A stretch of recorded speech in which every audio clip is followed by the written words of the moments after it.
میرے باپ کو لڑنے کا موقع ہی نہیں ملا تھا۔ سالار ابو لیلہ نے پوچھا، کیا تو یہی بات کرنے کے لیے ہمارے سالار سے ملنا چاہتی ہے؟ جنہیں لڑنے کا موقع ملا تھا تو کیا تو نے ان کا انجام نہیں دیکھا؟ اب بتا تو کیا چاہتے ہیں؟ تم لوگ مجھے اجازت نہیں دو گے کہ میں لاشوں میں ایک آدمی کی لاش ڈھونڈ لوں، اس کا نام بلال بن ابی عقا تھا۔ کیا جلی ہوئی لکڑیوں کے انبار میں کسی ایک کی خاص درخت کی لکڑی کو تو ڈھونڈ لے گی؟ ابو لیلہ نے پوچھا، تو اسے ڈھونڈ کر کیا کرے گی؟ زندہ ہے تو ہمارا قیدی ہوگا، اور اگر مر گیا تو تیرے کس کام کا؟ صابیہ نے سالار ابو لیلہ کو وہ گفتگو سنائی جو اس کے اور بلال بن عقا کے درمیان ہوئی تھی، اور کہا کہ وہ دیکھنا چاہتی ہے کہ وہ زندہ ہے یا مارا گیا۔ مسلمان سالاروں نے چند عیسائیوں کو اس مقصد کے لیے زندہ پکڑ لیا تھا کہ ان کے علاقے کے لوگوں کے متعلق معلومات اور جنگی اہمیت کی معلومات حاصل کی جائے۔ ابو لیلہ کے حکم سے ایسے 2-3 آدمیوں کو بلا کر بلال بن ابی عقا کے متعلق پوچھا۔ ایک عیسائی نے بتایا، وہ 2-3 روز پہلے تک وہ یہیں تھا، وہ زومیل چلا گیا ہے۔ ابو لیلہ نے پوچھا، کیا اسے وہاں ہونا چاہیے تھا یا نہیں؟ عیسائی نے بتایا، وہ قبیلے کے سردار کا بیٹا ہے، وہ کسی کے حکم کا پابند نہیں، وہ حکم دینے والوں میں سے ہے۔ کیا وہ اپنے باپ کے خون کا انتقام لینے آیا ہے؟ اس نے کئی بار کہا تھا کہ وہ ابن ولید سے اپنے باپ کے خون کا انتقام لے گا، دوسرے عیسائی نے جواب دیا۔ ابو لیلہ نے صابیہ سے پوچھا، اب بتا لڑکے۔ صابیہ نے کہا، میں تمہاری قیدی ہوں، میرے ساتھ لونڈیوں اور باندیوں جیسا سلوک کرو گے تو میں تمہیں روک نہ سکوں گی۔ سنا ہے کہ مسلمانوں کے دلوں میں رحم ہوتا ہے، میری ایک التجا ہے کہ میں ایک سردار کی بیٹی ہوں، کیا میری اس حیثیت کا خیال رکھا جائے گا؟ ابو لیلہ نے کہا، اسلام میں انسانوں کو درجوں میں تقسیم نہیں کیا جاتا، ہم اس شخص کو بھی اپنا سردار بنا لیا کرتے ہیں جس کے آباء و اجداد کبھی خواب میں بھی سرداری کے خواب نہیں دیکھتے تھے۔ ہم صرف یہ دیکھتے ہیں کہ وہ سرداری کا اہل ہے اور اس کا اخلاق بہت اونچا اور پاک ہے، اس کو اپنی ذات کا کوئی لالچ تو نہیں۔ پریشان نہ ہو لڑکی، تو خوبصورت ہے، ایسا نہیں ہوگا کہ تجھے جو چاہے گا اپنا کھلونا بنا لے گا، کوئی ہمت والا تیرے ساتھ شادی کر لے گا۔ صابیہ نے کہا، تمہارے قیدی ہو کر میری پسند و ناپسند ختم ہو گئی ہے، اگر مجھے پسند کی ذرا سے بھی آزادی دی جائے تو میں تم میں سے اس کی بیوی بننا پسند کروں گی جو سب سے زیادہ بہادر ہے، جو اپنے قوم اور قبیلے کی عزت و غیرت پر جان دینے والا ہو، میدان سے بھاگنے والا نہ ہو۔ عورت کا مذہب وہی ہوتا ہے جو اس کے شوہر کا مذہب ہوتا ہے، کیونکہ وہ اس کی ملکیت میں اس کو دیا جاتا ہے، لیکن عقیدے دلوں میں ہوتے ہیں۔ عورت کے جسم کو ملکیت میں لے سکتے ہو، لیکن اس کے دل کا کوئی مالک نہیں بن سکتا۔ میں وعدہ کرتی ہوں کہ مجھے کوئی مضبوط دل والا اور قبیلے کی غیرت پر دشمن کا خون بہانے والا اور اپنا سر کٹوانے والا آدمی مل جائے تو میں اپنا دل اور اپنے عقیدے اس پر قربان کر دوں گی۔ ابو لیلہ نے کہا، خدا کی قسم تو غیرت اور عقل والی لڑکی ہے، میں وعدہ کرتا ہوں کہ تو نے بلال بن ابی عقا سے جو وعدہ کیا تھا وہ میں پورا کروں گا، شرط یہ ہے کہ وہ اپنا وعدہ پورا کرے، وہ ہمارے سالار اعلیٰ خالد بن ولید کو اپنے ہاتھوں سے قتل کر دے، لیکن بنت ربیہ ابن ولید کے سر پر اللہ تبارک و تعالیٰ کا ہاتھ ہے، اسے رسول اللہ صلی اللہ علیہ وآلہ وسلم نے اللہ کی تلوار کہا ہے۔ زومیل میں بلال کے ساتھ ہماری ملاقات ہوگی، کیا میں اپنے گھر میں رہ سکتی ہوں؟ ابو لیلہ نے کہا، کیا ہے اس گھر میں؟ وہاں تیرے باپ، بھائیوں اور محافظوں کی لاشوں کے سوا رہ ہی کیا گیا ہے؟ اپنے قبیلے کی عورتوں کے ساتھ رہ، کوئی تکلیف نہیں ہوگی تجھے۔ ہمارا کوئی آدمی کسی عورت کو قریب نہیں جاتا۔ صابیہ بنت ربیہ بزیر رنجیدہ سے چال چلتی ایک مجاہد کے ساتھ اس طرف چلی گئی جہاں عورتوں اور بچوں کو رکھا گیا تھا۔ اس کی رنجیدہ چال میں ملول چہرے پر تمکنت تھی، صاف پتہ چلتا تھا کہ وہ عام سے کردار کی لڑکی نہیں۔ خالد رضی اللہ تعالی عنہ نے فتح کی مسرت سے لبریز لہجے میں کہا، ابن حارثہ مسنا بن حارثہ سے کہا، کیا اللہ نے تیری ہر خواہش پوری نہیں کر دی؟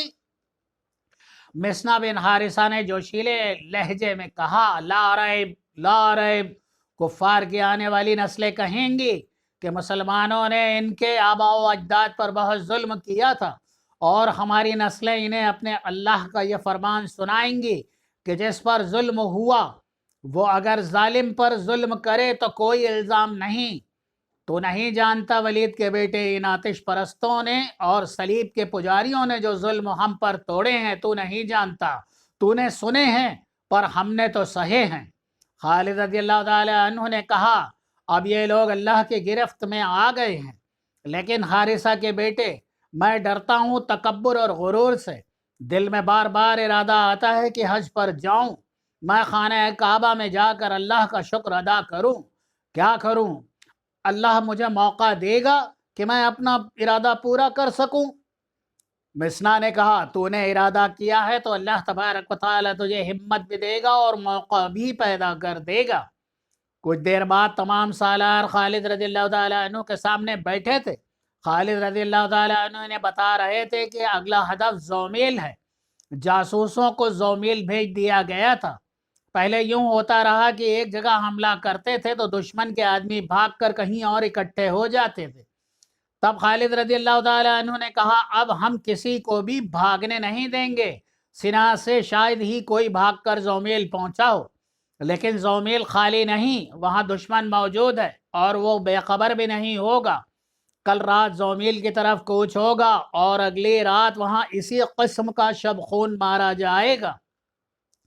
تاریخوں میں یہ نہیں لکھا کہ سنا میں خالد رضی اللہ تعالی عنہ نے کس سالار کو چھوڑا۔ سورج غروب ہوتے ہی مسلمانوں کا لشکر زومیل کی سمت کوچ کر گیا۔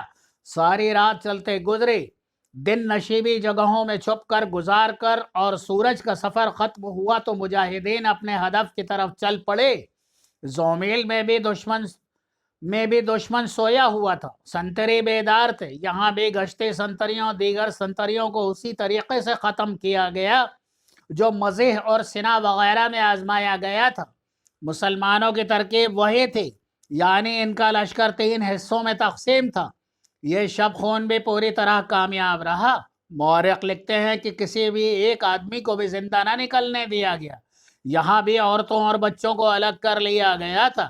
سالار ابو لیلہ نے بلال بن عقا کے متعلق معلوم کیا۔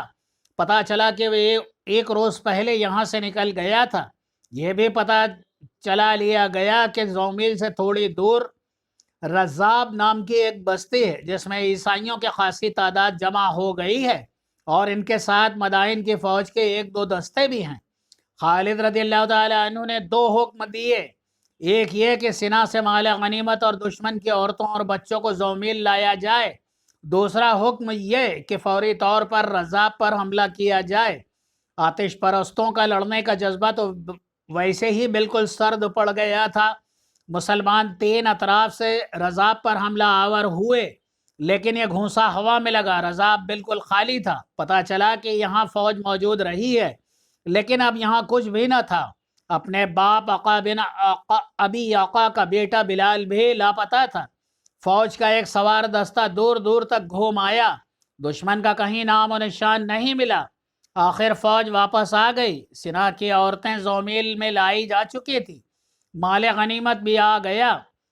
خالد رضی اللہ تعالی عنہ نے خلافت مدینہ کا حصہ الگ کر کے باقی مجاہدین میں تقسیم کر دیا۔ ابو لیلہ نے صابیہ کو بلایا۔ ابو لیلہ نے اس سے کہا، بلال بن عقا یہاں سے بھی بھاگ گیا ہے، اس نے اپنے باپ کے خون کا انتقام لینا ہوتا تو یوں بھاگا نہ پھرتا، کیا اب بھی تو اس کا انتظار کرے گی؟ صابیہ نے کہا، میں اپنی مرضی سے تو کچھ نہیں کر سکتی۔ ابو لیلہ خالد رضی اللہ تعالی عنہ سے بات کر چکے تھے۔ مورخ لکھتے ہیں کہ اس لڑکی کی خوبصورتی اور جوانی کو دیکھ کر سب کا خیال یہ تھا کہ خالد رضی اللہ تعالی عنہ اس کے ساتھ شادی کر لیں گے۔ صابیہ کی یہ خواہش بھی پوری ہو سکتی تھی، وہ سب سے زیادہ بہادر اور بے خوف آدمی کی بیوی بننا چاہتی، لیکن خالد رضی اللہ تعالی عنہ نے کہا کہ مجھ سے زیادہ بہادر موجود ہیں۔ چنانچہ خالد رضی اللہ تعالیٰ عنہ نے خاص پیغام کے ساتھ مال غنیمت اور عورتیں مدینہ کو روانہ کر دی۔ جو دستہ مال غنیمت کے ساتھ بھیجا گیا تھا اس کے کمانڈر نعمان بن عوف شیبانی تھے۔ انہوں نے صابیہ کے متعلق مدینہ میں بتایا کہ یہ لڑکی کون ہے، کیسی ہے اور اس کی خواہش کیا ہے۔ مورخوں کے مطابق صابیہ کو حضرت علی رضی اللہ تعالی عنہ نے خرید لیا۔ صابیہ نے بخوش اسلام قبول کر لیا اور حضرت علی المرتضیٰ کرم اللہ وجہہ الکریم نے اس کے ساتھ نکاح کر لیا۔ حضرت علی رضی اللہ تعالی عنہ کے صاحبزادے عمر اور صاحبزادے رقیہ صابیہ کے بطن سے ہی پیدا ہوئی تھی۔ مدائن میں کسریٰ کے محل پہلے کی طرح کھڑے تھے، ان کے در و دیوار پر خراش تک نہ آئی تھی۔ ان کا حسن ابھی جوان تھا لیکن ان پر ایسا تاثر طاری ہو گیا تھا کہ جیسے یہ کھنڈہر ہوں۔ ایران کی اب کوئی رقاصہ نظر نہیں آتی تھی، رقص و نغموں کی محفلیں اب سوگوار تھی۔ یہ وہی محل تھا جہاں سے انسانوں کی موت کے پروانے جاری ہوا کرتے تھے۔ یہاں کنواریوں کی عصمتیں لوٹی جاتی تھی، رعایا کے حسین بیٹیوں کو زبردستی نچایا جاتا تھا۔ عرب کے جو مسلمان عراق میں آباد ہو گئے تھے انہیں فارس کے شہنشاہوں نے بھیڑ بکریاں بنا دیا تھا۔ عراق فارس کی سلطنت میں شامل تھا۔ مسلمانوں کو آتش پرستوں نے دجلہ و فرات کے سنگم پر دلدلی علاقے میں رہنے پر مجبور کیا تھا۔ ان کی فصل اور ان کی خون پسینے کی کمائی اور ان کے مال و اموال پر ان کا کوئی حق نہ تھا۔ حد یہ کہ مسلمانوں کی بیٹیوں، بہنوں اور بیویوں پر بھی ان کا حق نہیں رہا تھا۔ کسریٰ کا کوئی بھی حاکم کسی بھی مسلمان خاتون کو جب چاہتا زبردستی ساتھ لے جاتا تھا۔ یہی وہ حالات تھے جو جس نے مسنا بن حارثہ جیسے مجاہدین کو جنم دیا۔ مسنا بن حارثہ کو پکڑ کر قتل کر دینے کا حکم انہی محلات میں سے جاری ہوا تھا۔ اب ان محلات میں یہ خبر پہنچی کہ مدینے کے مسلمانوں کا لشکر فارس کی سرحد میں داخل ہو گیا ہے، تو یہاں سے فرعونوں جیسی آواز اٹھی تھی کہ عرب کے ان بدوؤں کی یہ جرات کیسے ہوئی۔ تھوڑا ہی عرصہ گزرا تھا کہ فرعونوں کے اس محلات میں موت کا سناٹا طاری تھا۔ ان کا کوئی سالار مسلمانوں کے سامنے نہیں ٹھہر سکتا تھا۔ نامی سالار مارے گئے تھے، جو بچ گئے تھے وہ بھاگے بھاگے پھر رہے تھے۔ اب کسریٰ کے محلات سے بار بار یہی آواز اٹھتے تھے کہ مدائن کو بچاؤ، مدائن کو بچاؤ۔ یہ آواز ہارے ہوئے سالاروں کی تھی۔ مدائن مسلمانوں کا قبرستان بنے گا، وہ مدائن تک آنے کی جرات نہیں کریں گے۔ کسریٰ کا جانشین کہہ رہا تھا، کیا تم اب بھی اپنے آپ کو دھوکے میں رکھے ہو؟ کیا وہ مدائن تک آنے کی جرات نہیں کریں گے جنہوں نے چند دنوں میں 4 میدان اس طرح مار لیے کہ ہماری تجربہ کار فوج کو ختم کر ڈالا ہے؟ ہماری فوج میں رہی کیا گیا ہے؟ ڈرے ہوئے شکستہ خوردہ سالار اور اناڑی نوجوان سپاہی، کیا کوئی عیسائی زندہ رہ گیا ہے؟ مدائن کو بچاؤ۔ خالد رضی اللہ تعالی عنہ کی منزل مدائن ہی تھی۔ مدائن فارس کی شہنشاہی کا دل تھا، لیکن مدائن پر شب خون نہیں مارا جا سکتا تھا۔ خالد رضی اللہ تعالی عنہ جانتے تھے کہ مدائن کو بچانے کے لیے کسریٰ ساری جنگی طاقت داؤں پر لگا دیں گے، اور خالد رضی اللہ تعالی عنہ یہ بھی جانتے تھے کہ غیر مسلموں خصوصاً عیسائیوں کے چھوٹے چھوٹے قبیلے ہیں جو کسی لڑائی میں شریک نہیں ہوئے۔ خطرہ تھا کہ یہ آتش پرست ان قبیلوں کو اپنے ساتھ ملا لیں گے اور مدائن کے ارد گرد انسانوں کی ایک بڑی مضبوط دیوار کھڑی ہو جائے گی۔ اس خطرے سے نپٹنے کے لیے ضروری تھا کہ ان قبیلوں کو اپنا وفادار بنا لیا جائے۔ اس مقصد کے لیے خالد رضی اللہ تعالی عنہ نے اپنے ایلچی مختلف قبیلوں کے سرداروں سے ملنے کے لیے روانہ کر دیے، صرف یہ دیکھنے کے لیے کہ یہ لوگ سوچتے کیا ہیں اور ان کا رجحان کیا ہے۔ ایک جاسوس نے خالد رضی اللہ تعالی عنہ کو تفصیلی اطلاع دی، ان قبیلوں پر ہماری داغ بیٹھی ہوئی ہے، وہ اپنی عورتوں اور اموال کے لیے پریشان ہیں، انہیں کسریٰ پر بھروسہ نہیں رہا۔ ایک ایلچی نے آ کر بتایا، اور وہ نوشیرواں عادل کے دور کو یاد کرتے ہیں۔ وہ مدائن کے خاطر لڑنے پر آمادہ نہیں۔ انہیں معلوم ہو گیا ہے کہ بنی تبلغ، بنی نمر اور بنی عیاد جیسے بڑے اور جنگجو قبیلوں کا کیا انجام ہوا ہے۔ ایک اور ایلچی نے بتایا وہ اطاعت قبول کرنے کے لیے تیار ہیں، بشرطے یہ کہ ان کے ساتھ انصاف کیا جائے اور محصولات کے لیے انہیں مفلس و کنگال نہ کر دیا جائے۔ خالد رضی اللہ تعالیٰ عنہ نے کہا اللہ کی قسم وہ جو مانگیں گے ہم انہیں دیں گے، کیا کسی نے انہیں یہ نہیں بتایا کہ ہم زمین پر قبضہ کرنے اور یہاں کے انسانوں کو غلام بنانے نہیں آئے؟ بلاؤ ان کے سرداروں کو بلاؤ۔ ایک دو مورخوں نے لکھا ہے کہ خالد رضی اللہ تعالیٰ عنہ نے عراق کے طول و عرض میں جگہ جگہ حملے کر کے اور شب خون مار کر تمام قبیلوں کو اپنا مطیع بنا لیا تھا۔ یہ صحیح نہیں ہے۔ حقیقت یہ ہے جو زیادہ تر مورخوں نے بیان کی ہے کہ خالد رضی اللہ تعالیٰ عنہ نے دوستی کا ہاتھ بڑھا کر ان قبیلوں کو اپنا اتحادی بنا لیا تھا۔ ان کے اطاعت قبول کرنے میں خالد رضی اللہ تعالیٰ عنہ کی دہشت بھی شامل تھی۔ یہ خبر صحرا کی آندھی کی طرح تمام تر جگہوں میں پہنچ گئی کہ مسلمانوں میں کوئی ایسی طاقت ہے جس کے سامنے دنیا کی کوئی بڑی سے بڑی فوج بھی نہیں ٹھہر سکتے۔ ایرانیوں کے متعلق بھی انہیں معلوم ہو گیا تھا کہ ہر میدان میں انہوں نے مسلمانوں سے شکست کھائی ہے، عیسائیوں کو آگے کر کے خود بھاگ جاتے ہیں۔ اس کے علاوہ ایران کے بادشاہوں اور ان کے حاکموں نے انہیں زر خرید غلام بنائے رکھا اور ان کے حقوق میں غصب کیے تھے۔ خالد رضی اللہ تعالیٰ عنہ نے ان کے ساتھ دوستی کے معاہدے کر کے ان سے اطاعت بھی قبول کروا لی اور انہیں اعمال مقرر کر کے محصولات وغیرہ کی فراہمی کا بندوبست بھی کرا دیا۔ انہیں مذہبی فرائض کی آزادی میں پوری آزادی تھی۔ ان لوگوں نے یہ بھی دیکھ لیا کہ مسلمان ان کے خوبصورت عورتوں کی طرح آنکھ اٹھا کر بھی نہیں دیکھتے۔ خالد رضی اللہ تعالیٰ عنہ نے ان کے ساتھ معاہدے میں یہ بھی شامل کیا کہ مسلمان ان کی حفاظت کے ذمہ دار ہیں۔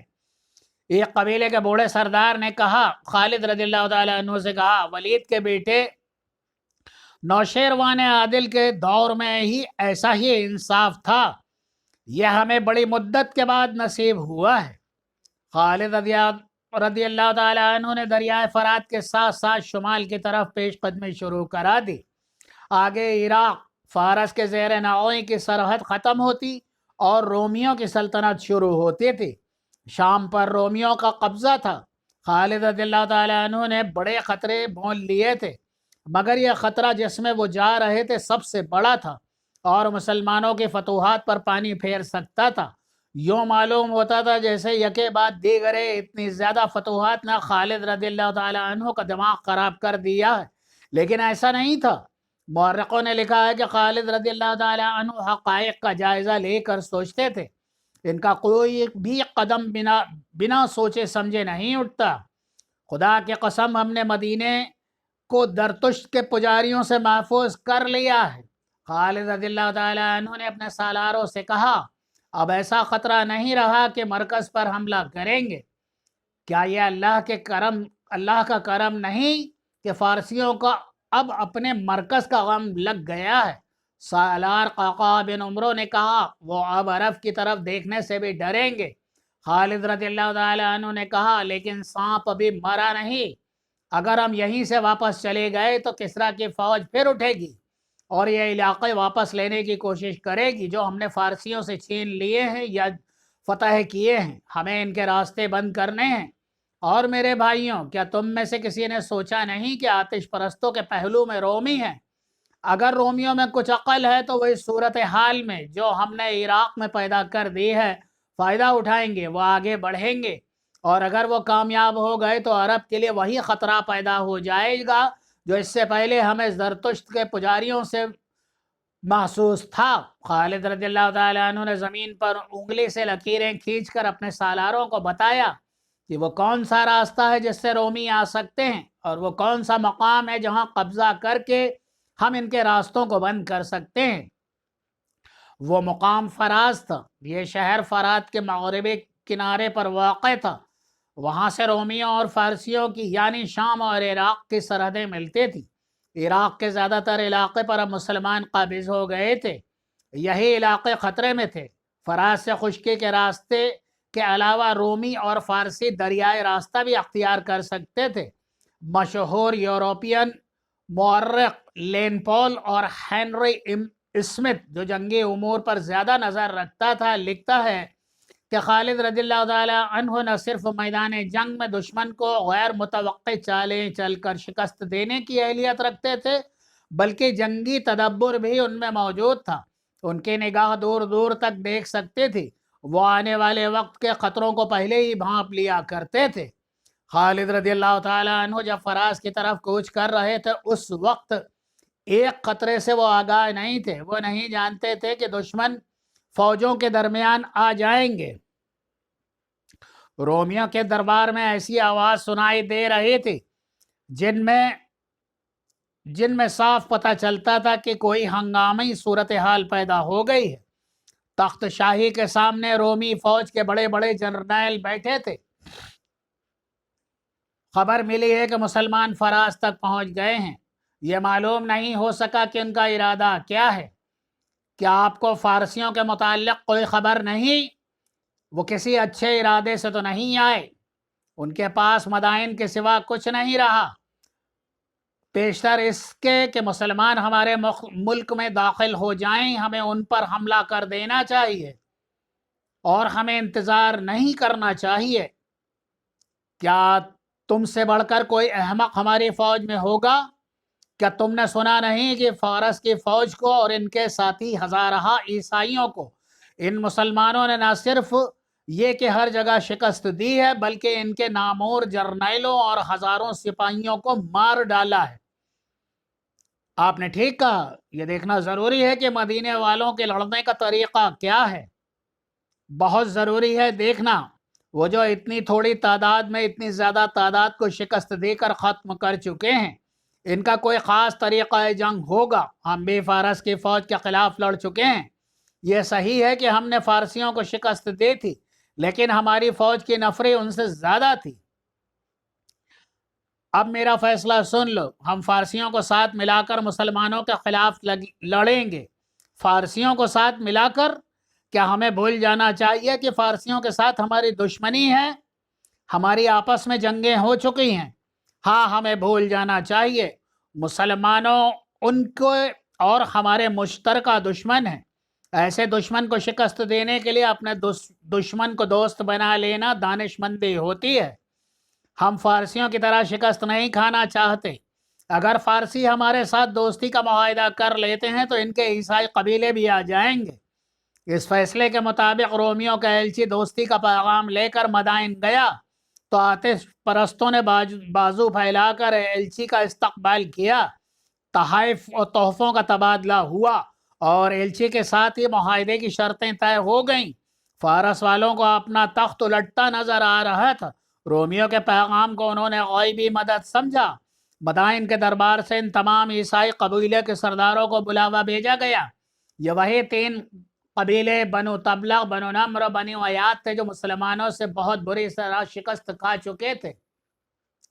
مورخوں نے لکھا ہے کہ انہیں جیسے ہی اطلاع ملی تو وہ فوراً مدائن پہنچے۔ وہ اپنے ہزارہ مقتولین کا انتقام لینا چاہتے تھے اور وہ اسلام کے پھیلاؤ کو بھی روکنا چاہتے تھے۔ ان قبیلوں میں جو لڑنے والے تھے وہ مسلمانوں کے ہاتھوں مارے جا چکے تھے۔ جوان سال آدمی بہت کم رہ گئے۔ اب اکثریت ادھیڑ عمر لوگوں کی تھی۔ خالد رضی اللہ تعالی عنہ کا فراز کی طرف کوچ ان کے خود سری کا مظاہرہ تھا۔ امیر المومنین حضرت ابو بکر صدیق رضی اللہ تعالی عنہ نے انہیں صرف فارس سے لڑنے کی اجازت دی تھی۔ امیر المومنین کو یہ توقع نہیں تھی کہ اپنی اتنی کم فوج فارس جیسی طاقتور فوج کو شکست دے گی، لیکن امیر المومنین ایسا خطرہ مول نہیں لینا چاہتے تھے کہ اتنی لڑائیاں لڑ کر رومیوں سے بھی ٹکر لی جائے۔ رومیوں کی فوج فارسیوں کی فوج سے بہتر تھی۔ یہ خالد رضی اللہ تعالی عنہ کا اپنا فیصلہ تھا کہ فراز کے مقام پر جا کر رومیوں اور فارسیوں کی ناکہ بندی کر دی جائے۔ خالد رضی اللہ تعالی عنہ چین سے بیٹھنے والے نہیں تھے۔ وہ ایک ایسے نامور سالار تھے۔ وہ رسول اکرم صلی اللہ علیہ وآلہ وسلم کے جنگی اصولوں کے قائل تھے۔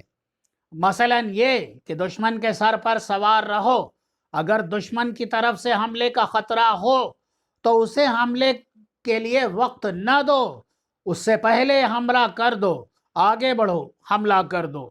خالد رضی اللہ تعالی عنہ نے اپنے آپ پر جہاد کا جنون طاری کر رکھا تھا۔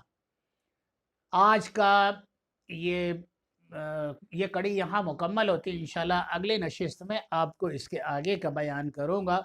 اللہ تبارک و تعالی آپ کا ہم سب کا حامی و ناصر دعاؤں کے ساتھ اللہ حافظ.